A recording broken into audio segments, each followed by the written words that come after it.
Hello, ഇതാണ് persimmon. ഒരു Chinese ഫ്രൂട്ടാണ്. നമ്മുടെ മാർക്കറ്റുകളിൽ ഇന്ന് അവൈലബിൾ ആണ്. ഒരല്പം വില കൂടുതലാണെന്നേ ഉള്ളൂ. ഒരു കിലോയ്ക്ക് ഇപ്പോൾ ഒരു 450 റുപ്പീസ് ഒക്കെ വരുന്നുണ്ട്.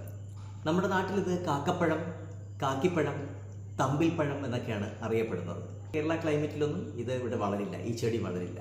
ഇത് ഞാൻ മാർക്കറ്റിൽ നിന്ന് വാങ്ങിയതാണ്. നല്ല സ്വീറ്റാണ്, കാണാൻ നല്ല ഓറഞ്ച് കളറാണ്. അകം കട്ട് ചെയ്യുമ്പോഴും അതുപോലെ ഓറഞ്ച് കളറാണ്. നല്ല സ്വീറ്റാണ്, നല്ല പഴങ്ങളിൽ ഒരെണ്ണമാണ്. ഇത് നിറയെ ഫോസ്ഫറസ്, പൊട്ടാഷ്യം ഒക്കെ അടങ്ങിയിട്ടുണ്ട്. വൈറ്റമിൻ സിയും ഒക്കെ നിറയെ അടങ്ങിയിട്ടുള്ള ഒരു ഫ്രൂട്ടാണ്. കൊളസ്ട്രോൾ ഉള്ളവർക്ക് നല്ലതാണ്, ഡയബറ്റിക്കുകാർക്ക് നല്ലതാണ്.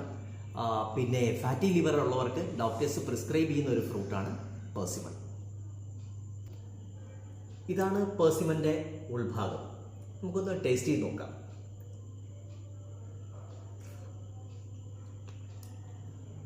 ഒന്നാം തരം ഫ്രൂട്ടാണ്, ഒന്നും പറയാനില്ല. വളരെ സ്വീറ്റാണ്, നല്ല സ്വീറ്റാണ്. ഇത് ഇഷ്ടപ്പെടാത്ത ഒരു കുഞ്ഞും ഉണ്ടാവില്ല.